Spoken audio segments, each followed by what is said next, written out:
नमस्ते बच्चों, यह वीडियो क्लास 10th के बच्चों के लिए होने जा रहा है और इस वीडियो में हम लोग 21 ऑब्जेक्टिव पे चर्चा करने वाले हैं ना। एक हमारा विशेष सीरीज वीडियो का है 21 ऑब्जेक्टिव रोज, उसके अंतर्गत यह वीडियो आपके सामने प्रस्तुत हो रहा है। चलिए पहला सवाल देखते हैं। पहला सवाल कह रहा है कि एक मीनार है और उसका जो उन्नयन कोण है वो पाद से 21 मीटर की दूरी पे है और 30 डिग्री। तो मीनार की ऊंचाई बताइए। तो मान लीजिए कि ये जो हम बनाए हैं ए बी, ये मीनार है। अब सवाल में क्या बोला कि मीनार का जो पाद है उससे 21 मीटर की दूरी पर उसका उन्नयन कोण स्थित है। तो मीनार का पाद ये हो गया, इससे आप 21 मीटर की दूरी पर एक बिंदु ले लें और इसका उन्नयन कोण कितना है, इसका उन्नयन कोण 30 है। ठीक है, तो हमसे मीनार की ऊंचाई पूछ रहा है। तो मीनार की ऊंचाई क्या ये हो जाएगा, है कि नहीं, ये मीनार की ऊंचाई, यानी हमसे ए भी पूछ रहा है अगर ये सी है तो। ठीक है, तो हम क्या बोल सकते हैं, 10 30 बराबर A B by B C. ठीक है, और 10 30 का कितना मान, 1/√3, और ए बी का कितना मान, ये तो हमें ज्ञात ही करना है, और बी सी का मान 21 दे रखा है। ये 21 क्या होगा, इस साइड आके गुना हो जाएगा, है कि नहीं, ये यहाँ आ जाएगा। तो 21/√3 बराबर क्या, ए बी हो गया। और हम इसका क्या करेंगे, परमेकरण कर लेते हैं। तो क्या हो जाएगा, ध्यान से देखिए आप, √3 और √3 गुना होके 3। ठीक है, और ये इसको 7 बार में काट दिया। तो मेरा फाइनल आंसर क्या आया, 7√3, यानी ऑप्शन सी मेरा सही जवाब है। ठीक है, अगला सवाल देखते हैं। दूसरा सवाल कह रहा है कि अगर कोसेक थीटा 5/3 है तो कोट थीटा मेरा क्या होगा। ठीक है, तो सबसे पहले क्या करते हैं, हम कोसेक थीटा का फॉर्मूला लिख लेते हैं। ठीक है, और वो क्या होता है, याद कीजिए, H/P, यानी कि H मेरा 5 दे रखा है और P मेरा 3 दे रखा है, तो हम B ज्ञात करेंगे, है ना। तो कौन सा फॉर्मूला यहाँ लगेगा, पैथागोरस। पैथागोरस क्या बोलता है, H² बराबर P² प्लस B²। H मेरा क्या है 5, तो 5 का स्क्वायर कर देंगे। P मेरा क्या है 3, तो 3 का स्क्वायर कीजिए, और B हमें ज्ञात करना है। तो ये देखिए 25 घटाओ 9 बराबर B का स्क्वायर, ये घट कितना हो गया 16, B का स्क्वायर, तो B का वैल्यू 4 आ गया।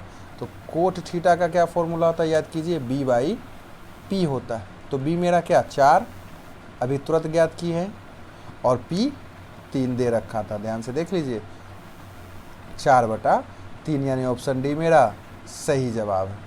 आगे बढ़ते हैं। तीसरा सवाल कह रहा है कि -4 और -6 किस चतुर्थांश में स्थित है। इस तरह का जब भी सवाल आता है तो हम पीछे भी आपको बता रखे हैं, बस इसको याद रखना है कि ये पहला चतुर्थांश होता है, ये दूसरा चतुर्थांश होता है, ये तीसरा चतुर्थांश होता है, और ये चौथा चतुर्थांश होता है। और बस आपको ये याद रखना है कि जो निर्देशांक हमें दे रखा है उसका साइन क्या है। आगे ध्यान से देखिए, इस सवाल में दोनों का साइन माइनस है, और दोनों अगर माइनस में है तो वो कहाँ आता है, तीसरा चतुर्थांश में आता है, इसलिए मेरा ऑप्शन सी सही हो जाएगा। ठीक है, अगला सवाल कह रहा है कौन परिमेय संख्या है। तो परिमेय संख्या किसको बोलते हैं, जो रूट में ना रहे, जो रूट से बाहर रहे, कम से कम इस ऑप्शन के अंतर्गत ये हम बात बोल रहे हैं ना। ऐसे तो PYQ के फॉर्म में लिखाएगा, पीछे हम आपको बता रखे हैं। तो ये देखिए रूट से बाहर नहीं हो सकता है, ये भी रूट से बाहर नहीं होगा, कट तो जाएगा लेकिन √3 हो जाएगा।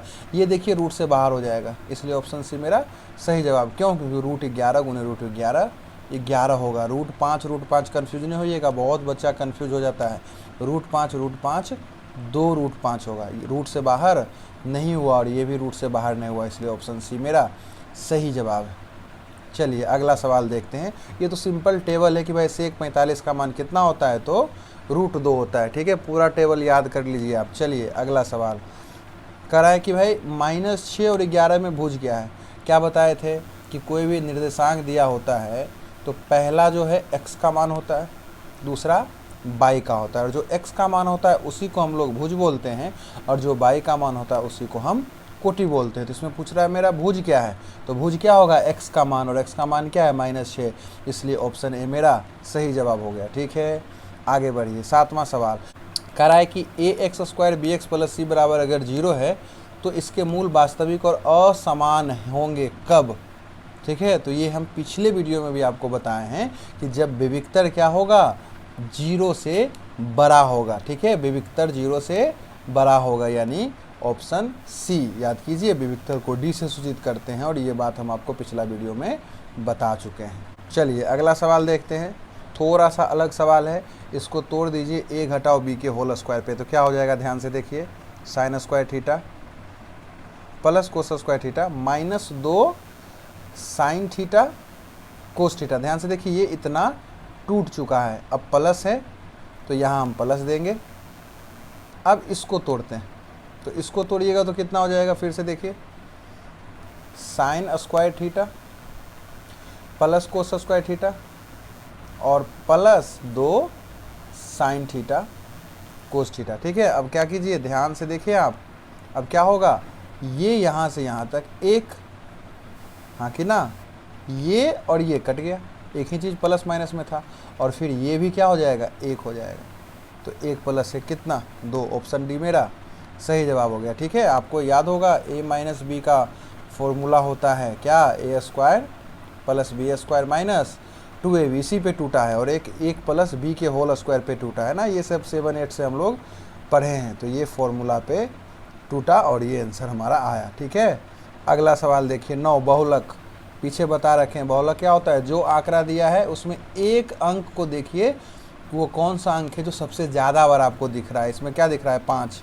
3 बार है ना, इसको हम क्या बोलते हैं, बारंबारता। तो 5 की बारंबारता कितना, 3, सबसे ज़्यादा बार है, इसलिए ऑप्शन सी मेरा सही जवाब हो गया। चलिए आगे बढ़ते हैं, AP का पहला पद 2 है, यानी कि A मेरा 2 है, और सारवंतर 3 है, यानी कि D मेरा 3 है, तो 8वां पद हमसे पूछ रहा है, यानी T 8। क्या फॉर्मूला होगा, A प्लस 7D होता है कि नहीं, एक कम, तो A की जगह क्या रखिएगा, 2, और D की जगह 3, तो 7 या 21, 21 2 23, यानी ऑप्शन सी मेरा सही जवाब। चलिए आगे बढ़ते हैं, इसका सरलतम रूप हमसे पूछ रहा है। ठीक है, सरलतम रूप जब भी हमसे पूछे तो हम क्या करेंगे, इसको बेसिकली काटते हैं, है ना, काट के जो आएगा वही हमारा आंसर हो जाएगा। तो आप क्या करें, दोनों का पहले HCF निकाल लें।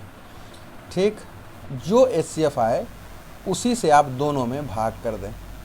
तो ध्यान से देखिए, अगर हम इसका HCF निकालेंगे तो वो 9 आ जाएगा। ठीक है, आप लोग खुद से HCF निकाल लीजिएगा, कितना आ जाएगा, 9 आ जाएगा। अब क्या कीजिए, 387 को भी 9 से भागा दे दीजिए, और 405 को भी 9 से भागा दे दीजिए, जो भाग लग के आएगा वही हमारा क्या हो जाएगा, आंसर हो जाएगा। ठीक है, तो 387 को 9 से भागा दीजिएगा तो 43 आएगा, और 405 को 9 से भागा दीजिएगा तो 45 आएगा, अर्थात 43/45 ऑप्शन है मेरा सही जवाब हो जाएगा। ठीक है, चलिए अगला सवाल देखते हैं। बोल रहा है कि अगर x1/1, x2/2 और x3/3 संरेखी बिंदु है तो क्या सही होगा। याद कीजिए, जब भी कोई संरेखी बिंदु होता है तो त्रिभुज का क्षेत्रफल वहाँ क्या हो जाता है, 0।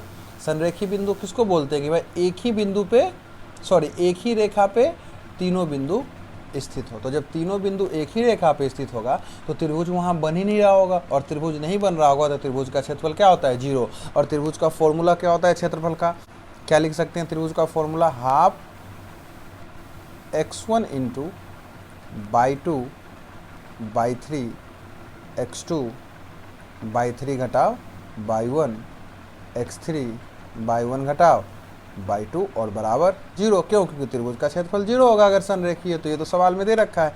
अब इस 1/2 को अगर हम इस साइड भेज देंगे तो 0 हो जाएगा, तो बचा क्या, यहाँ से यहाँ तक बराबर 0, और ये किस ऑप्शन में दिख रहा है, ऑप्शन ए में दिख रहा है, इसलिए ऑप्शन ए मेरा सही जवाब हो गया। ठीक है, चलिए अगला सवाल पूछ रहा है, साइन थीटा √3/2 है तो टेन थीटा मेरा क्या होगा। ठीक है, तो देखिए टेबल में √3/2 कहाँ आता है, साइन 60 पे आता है, हाँ कि ना, साइन 60 का वैल्यू क्या होता है, √3/2 होता है, यानी थीटा का मान मेरा क्या है, 60 है, तो टेन थीटा की जगह क्या लिख देंगे, 60, तो टेन 60 का क्या मान होता है, √3, इसलिए हम क्या बोल सकते हैं कि √3 मेरा क्या है, सही जवाब है इस सवाल का। ठीक है, चलिए आगे बढ़ते हैं। अगला सवाल कह रहा है कि कोई घन है और घन का किनारा L है तो उसका संपूर्ण पृष्ठीय क्षेत्रफल क्या होगा। 9th में भी हम इसको पढ़े हैं, 13वां चैप्टर से ये रिलेटेड है 10th का। तो संपूर्ण पृष्ठीय क्षेत्रफल किसका, घन का, है ना, लूडो वाला जो पासा होता है वो घन के आकार का होता है। ठीक है, और उसका क्या होगा c है ना, याद कीजिए 6l² मेरा सही जवाब है ना। डायरेक्ट फॉर्मूला है, इसको आप याद रखेंगे। चलिए अगला सवाल की ओर बढ़ते हैं। कह रहा है कि x² + 7x + 12 एक बहुपद है, अल्फ़ा बीटा उसका शून्यक है, तो अल्फ़ा प्लस बीटा क्या होगा। याद कीजिए अल्फ़ा प्लस बीटा का डायरेक्ट फॉर्मूला होता है क्या, -b/a, और माइनस की माइनस, b मेरा क्या है इसमें 7 और a क्या है 1, अर्थात -7। ऑप्शन ए मेरा सही जवाब हो गया। याद कीजिए x² के साथ जो अंक होता है, यानी x² का जो गुणांक होता है उसको हम a बोलते हैं, x के साथ जो गुणांक होता है यानी x के साथ जो अंक होता है उसको हम b बोलते हैं, और जो अचर वाला पद होता है किसी भी द्विघात बहुपद में उसको हम c बोलते हैं। ठीक है, इस आधार पे हम लोगों ने b और a तय किया। आगे बढ़िए। 16वां, असंभव घटना की प्रायिकता क्या। तो असंभव घटना की प्रायिकता 0, और इसी में पूछ देगा निश्चित घटना की प्रायिकता क्या या संभव घटना की प्रायिकता क्या, तो वो 1 होता है, हाँ कि ना। आगे बढ़िए। ये सवाल पीछे भी आया था, 10 लगा के था पिछला वीडियो में, इसमें कोट लगा के है। तो यहाँ 4 पद हैं गुना में, आप 2 को चेंज कर दीजिए। तो कोट 46 को हम क्या लिख सकते हैं, याद कीजिए कोट 46 यानी कि कोट थीटा का क्या फॉर्मूला होता है, tan 90 घटाव थीटा। तो कोट 46 है तो हम क्या लिख देंगे, tan 90 घटाव 46। ठीक है, और 90 में 46 घटाइएगा तो कितना आ जाएगा 44। तो हम कोट 46 को क्या लिख सकते हैं, tan 44। इसी तरह कोट 27 को हम क्या लिख सकते हैं, tan 63। आगे क्या, कोट 44 को उल्टा कर दीजिए तो क्या हो जाएगा 1/tan 44, और कोट 63 को उल्टा कर लीजिए तो ये क्या हो जाएगा 1/tan 63। अब देखिए ये इसको काट दिया, ये इसको काट दिया, यानी आंसर मेरा क्या 1 हो जाए। ठीक है, इस तरह का सवाल एग्जाम में पूछ सकता है हमसे। चलिए अगला सवाल देखते हैं। 18 पूछ रहा है कि इसमें AP मेरा कौन नहीं है। तो AP कौन नहीं है, इसके लिए क्या करना है, हर अगला पद में पिछला पद घटाइए। जहाँ सार्वंतर हमें बराबर नहीं दिखेगा वो AP नहीं होगा। जैसे इसका देखिए पहला ऑप्शन 21 हर जगह जुट रहा है, यानी इसका सार्वंतर 21 है, इसलिए ये AP है। हमसे क्या पूछ रहा है, AP नहीं है, तो पकड़ेंगे। यहाँ देखिए हर जगह 2 घट रहा है, ये भी AP है ना। 11 में 2 घटा 9, 9 में 2 घटा 7, यहाँ भी 2 जुट रहा है, तो ये भी AP है, अर्थात ये AP नहीं। ऑप्शन डी मेरा सही जवाब। इसको देखिए ना, निश्चित कोई संख्या इसमें जुट या घट नहीं रहा है, सार्वंतर इसका आप बता नहीं पाइएगा, इसलिए ये AP नहीं है। हम कैसे AP तय करते हैं कोई AP है या नहीं है, तो हर अगला पद में पिछला पद घटाते हैं, अगर घट के समान आ गया तो उसको AP बोलते हैं। और अब चौथा ऑप्शन में देखिएगा तो ये घट के समान नहीं आएगा, हर अगला पद में पिछला पद। और ऐसे भी अगर A, C और B ये 3 ऑप्शन AP है तो चौथा AP नहीं रहा होगा, है कि नहीं। चलिए आगे बढ़ते हैं। अगला 19 नंबर ऑब्जेक्टिव में 2 संख्या दे रखा है गुणनखंड के रूप में, अभाज्य गुणनखंड के रूप में, हमसे HCF पूछ रहा है।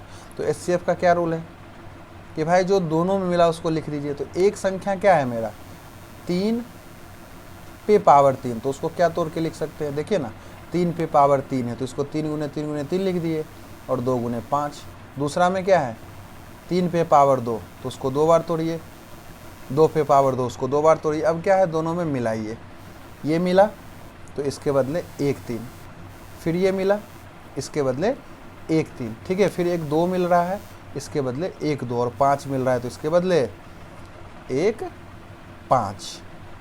तो ये गुना कर दीजिए 10 30 90, यानी ऑप्शन है मेरा सही जवाब। HCF में क्या होता है, जो मिला दोनों में सिर्फ वो लिखाता है, और LCM में जो मिला वो भी और जो न मिला वो भी लिखाता है। खैर आगे बढ़ते हैं। 20वां सवाल कर रहा है कि एक द्विघात बहुपद के आलेख कैसा होता है, तो हमेशा याद रखिएगा परवलय होता है। द्विघात समीकरण से क्या क्या सवाल आपसे पूछ सकता है, आपसे पूछ सकता है कि द्विघात बहुपद का या द्विघात समीकरण का मूल कितना हो सकता है, तो 2 हो सकता है। उसका घात कितना होता है, तो 2 होता है। उसका व्यापक रूप क्या होता है, तो ax² plus bx plus c बराबर 0 होता है। और आपसे क्या पूछ देगा, उसका ग्राफ कैसा बनेगा, उसका आलेख कैसा होगा, तो परवलय होता है। ठीक है आगे बढ़ते हैं।